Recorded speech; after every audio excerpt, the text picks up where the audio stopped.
Good afternoon, everyone. First, I would like to explain the assignment problem of the last class.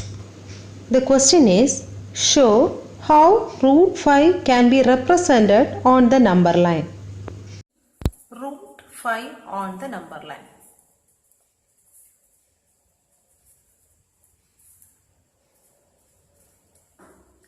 First we have to draw the number line.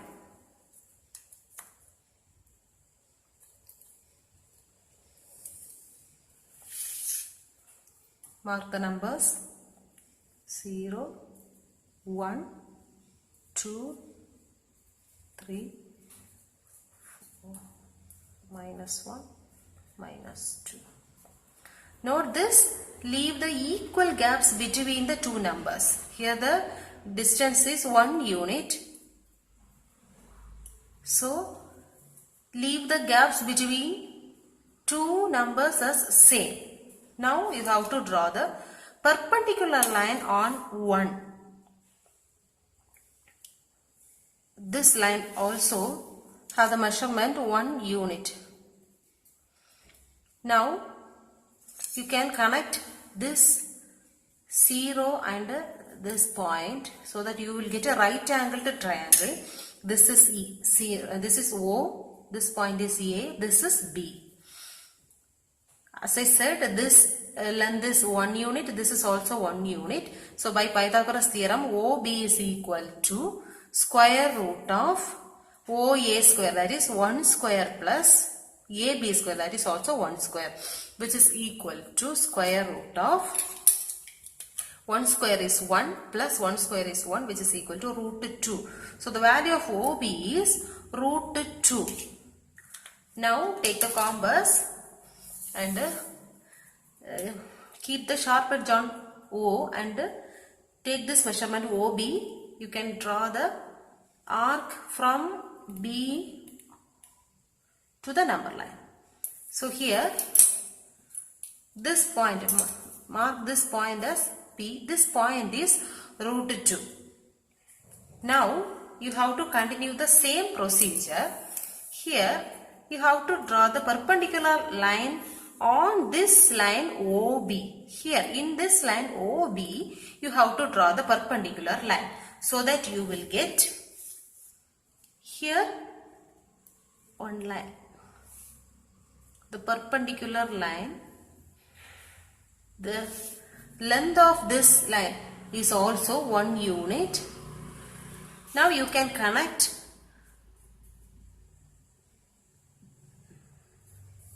these two. Mark this as C. Now this is root 2, this is 1 unit. So what about this OC?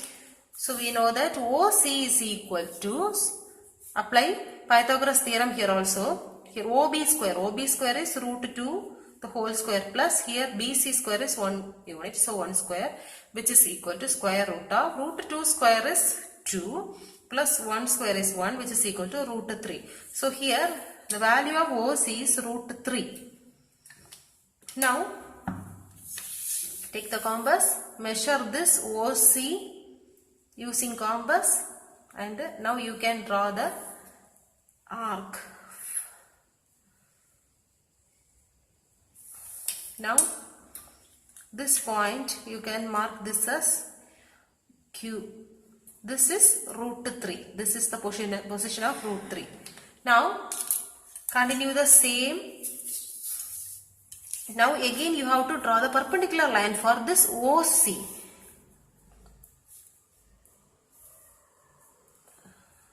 With the unit length. This is 1 unit. Now you can connect these 2 points. Mark this as D. Now use Pythagoras theorem.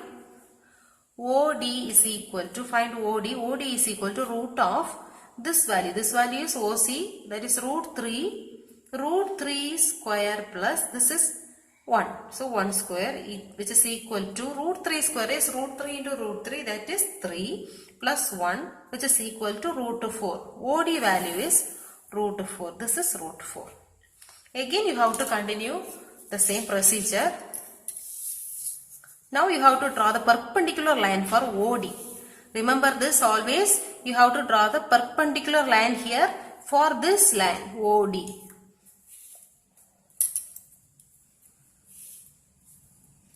With the length 1 unit. Now you can connect this point with the O. Mark this as E.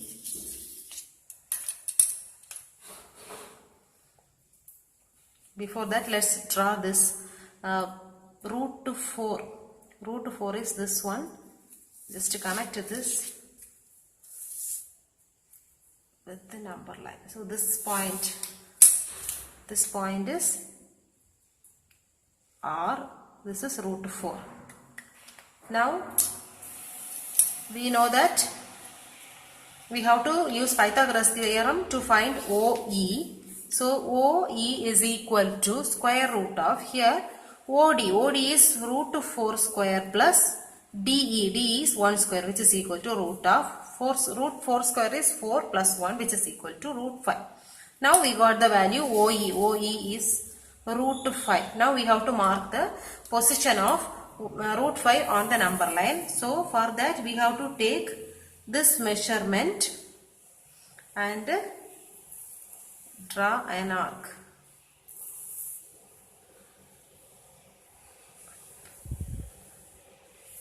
So here this is the point S. So this is the position of root 5. That's it. Exercise 1.2, first question. State whether the following statements are true or false. Justify your answer. First one, every irrational number is a real number. So this is the statement here. We know that the real number set contains rational numbers and irrational numbers.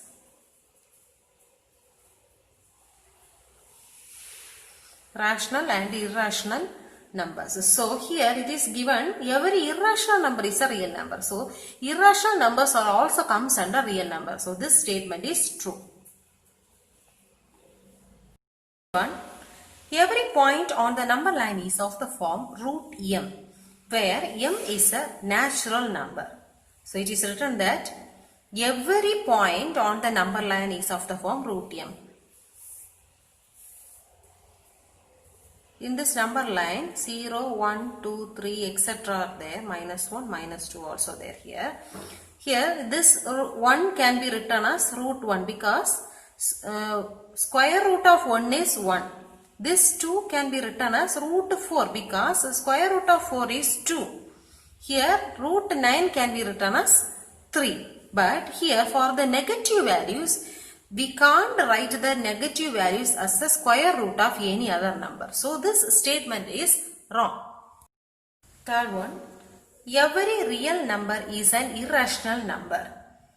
This statement also false because 2 is a real number, but this 2 is not an irrational number. So that the third statement is wrong.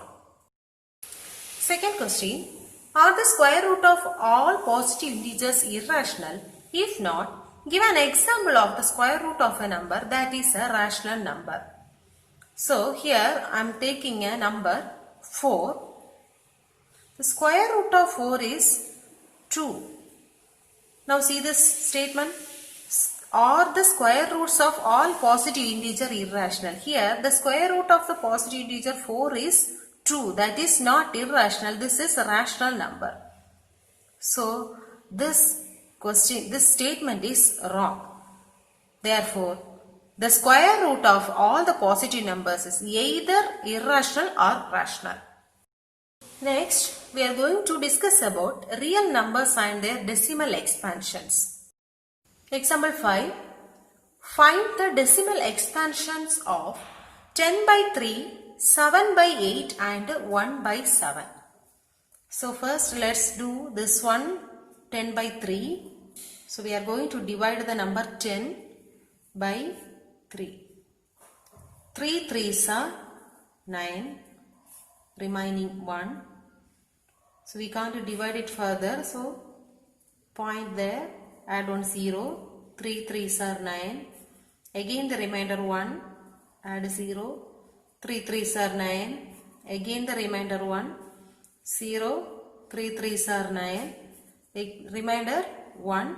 So if you repeat this same process, you will get the value here 3.333. So here, while dividing 10 by 3, you got the reminders 1, 1, 1, 1. So here, the reminders are 1, 1, 1, 1, 1, etc. Here also this will continue. Now I am going to divide 7 by 8. 7 divided by 8. So we can't divide 7 by 8. So make a point here. Add 0. 8 8s are 64. Remaining 6. Add 0. 7 8s are 56. Subtract the remaining 4. Add one more 0.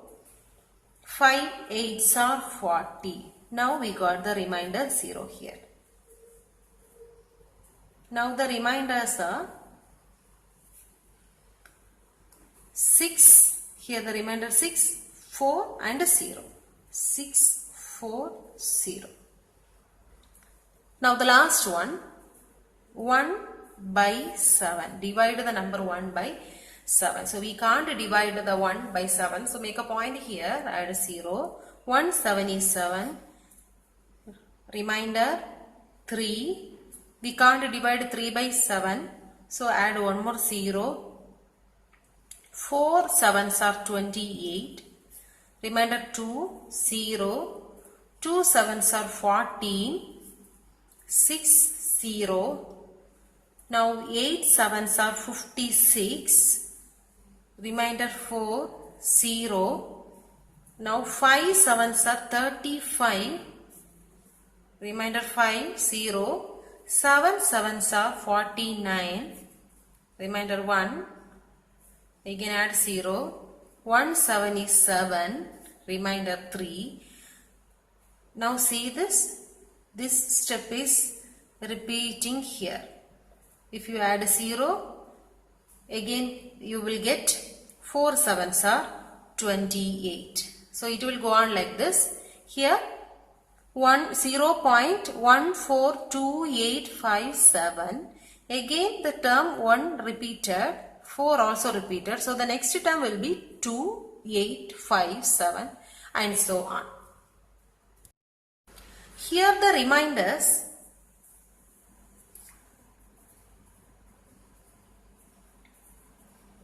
Here the reminders are 3, 2, 6, 4, 5, 1. Again it will go like that. 3, 2, 6, 4, 5, 1, etc. Did you notice the 3 things here?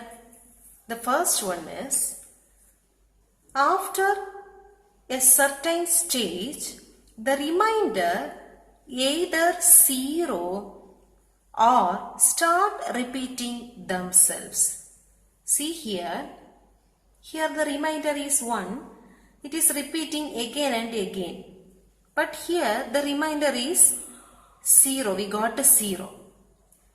See this here. The remainder is 3, 2, 6, 4, 5, 1. Again it is repeating 3, 2, 6, 4, 5, 1 repeating. So after a certain stage, the reminders either become 0 or start repeating themselves. The second thing is, the number of entries in the repeating strings of the remainder is less than the divisor. That means here in this remainder string, here the remainder is 1, 1, 1, 1. 1 is less than the divisor 3. Here the divisor is 3. So the remainder 1 is less than the divisor. See here the remainder is 6, 4. 6 and 4 are less than 8. See here, Reminders are 3, 2, 6, 4, 5, 1. Here all the reminders are less than the divisor 7. So here the number of entries in the repeating strings of reminders is less than the divisor. The third one is, if the remainder repeat, then we get a repeating block of digits in the quotient. See here the remainder 1 is repeating again and again. So here we got 3 as a repeating number, that is block of digit is 3 here. Likewise, see here also, here after this stage, after this one, it is repeating again. So we are getting a block of numbers in the quotient. Here the block of number is 1, 4, 2, 8, 5, 7. So this much is the block of digits in the quotient.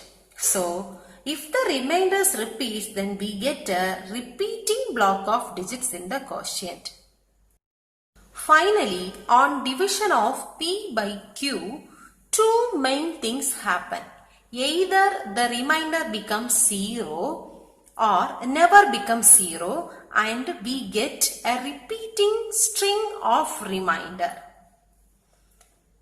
Reminders are repeating. Here reminders are repeating. Repeating string we got. Otherwise we will get the remainder 0. So we have two cases here. First case is the remainder becomes 0. The second case is the remainder never becomes 0. So let's see both the cases in detail. First case, the remainder becomes 0. So in the example 7 by 8, we did already in that example, the remainder is 0. So here the decimal expansion of this 7 by 8 is 0. This value 875. So this is the decimal expansion of 7 by 8. Likewise, in this example 1 by 2, divide 1 by 2. 0.0, 5 2s are 10, remainder 0. So here in this example also we are getting 0.5. So the decimal expansion terminates or ends after a finite number of steps. We call the decimal expansion of such numbers terminating. So here it's ending here. Both the decimals are ending here. So we can say this is terminating.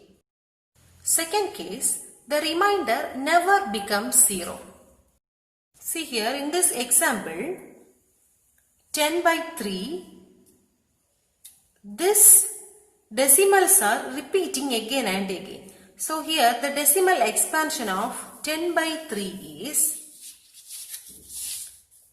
10 by 3 is equal to 3.333 etc. It's going on.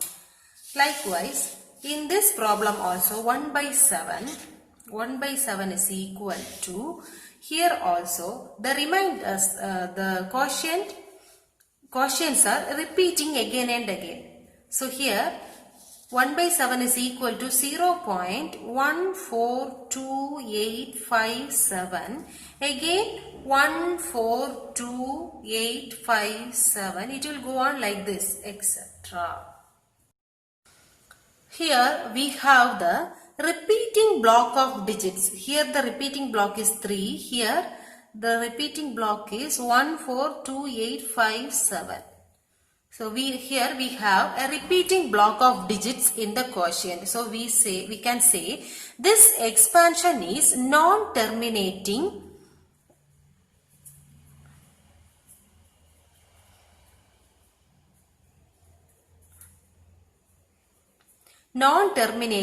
recurring. This is terminating. So these are the two cases. Thus, we see that the decimal expansion of rational numbers have only two choices. Either they are terminating or non-terminating recurring. Now see this. The decimal expansion of 10 by 3 is, the decimal expansion of 10 by 3 is equal to 3.333, etc. Decimal expansion of 7 by 8 is 0.875. Here decimal expansion of 1 by 7 is equal to 0.142857, etc. See here, the first one is non-terminating recurring, second one is terminating, the third one is non-terminating recurring.